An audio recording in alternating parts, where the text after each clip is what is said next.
After leaving the first session of teaching 4th grade math at Ward Elementary, I cried when I got home. I felt that I had not taught the lesson in the most effective way. I thought I had considered every part of the lesson. I had a visual aid, my activity was engaging and interactive, I had planned critical thinking questions and even prepped an extension activity. However, my students were overwhelmed with the amount of manipulatives and were struggling to understand just what to do with them. They knew the content, they were just confused on what I had wanted. I was left with one burning question. Did I actually have what it takes to be a teacher? However, after having a moment of rest, I went back to look at the lesson and reflect on what went well and what didn't. My students really enjoyed the interactive anchor chart. I chose to have the chart be interactive because the anchor chart means more when the students help you create it. This is because they feel a sense of ownership in their learning. During my direct instruction time, I paid a lot of attention on vocabulary and on activating previous schema. These two ideas are something that I feel like I did a very good job on during my first lesson. The first idea is the heavy focus on vocabulary. Vygotsky believes that language is the root of all learning. Before this course, I wouldn't have considered the importance of mathematical vocabulary on a student's learning. However, when I would highlight the key vocabulary words in the content, I noticed that my students had a better understanding of the subject. They were not only able to do the math itself, but they were able to explain in detail why they did what they did using technical terms. These important conversations bleed into the educational theory of social constructivism. This theory was also developed by Vygotsky and is defined by its focus on the collaborative nature of learning. An educational decision I made to honor this theory is having my students become an expert of a problem and teach their peers. During this time, they were expected and encouraged to use mathematical vocabulary to support their work. Because of this decision, my students were able to explain their thought processes. The second main idea that I looked at was activating previous schema.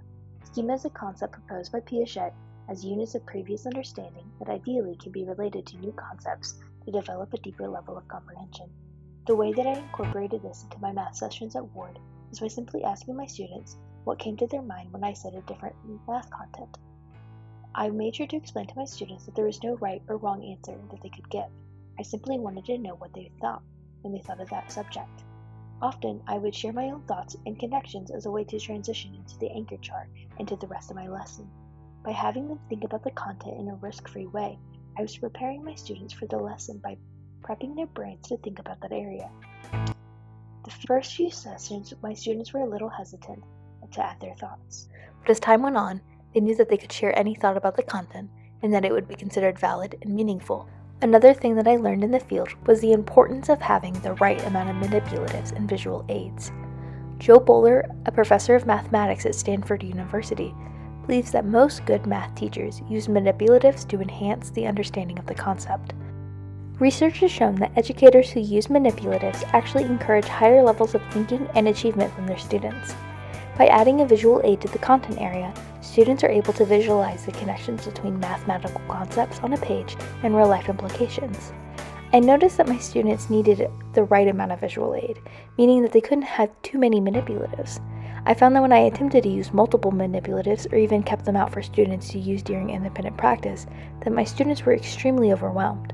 This really showed me that while students need a visualization tool to strengthen their understanding of the content area, there is a time when it would be more beneficial for them to set it aside and move on to more representational models. This reminded me of the lessons presented by Graham Fletcher on multiplication and division.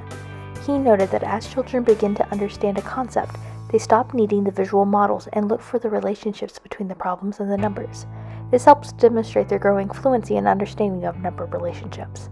They are able to do the visual representation either on paper through sketches or even in their head after they've worked with enough manipulatives. This allows students to progress faster through the concepts and build on their ideas even more. These are real students, coming in with different abilities that we have the opportunity in assisting in their mathematical growth. We are one of the determining factors in how these students will feel about math for the rest of their lives. It is because of this fieldwork that I know that every lesson might not be successful. But when faced with that challenge, I know now that I just need to take a second, rethink, and try something different. At the beginning of my time at Ward, I was left with that question.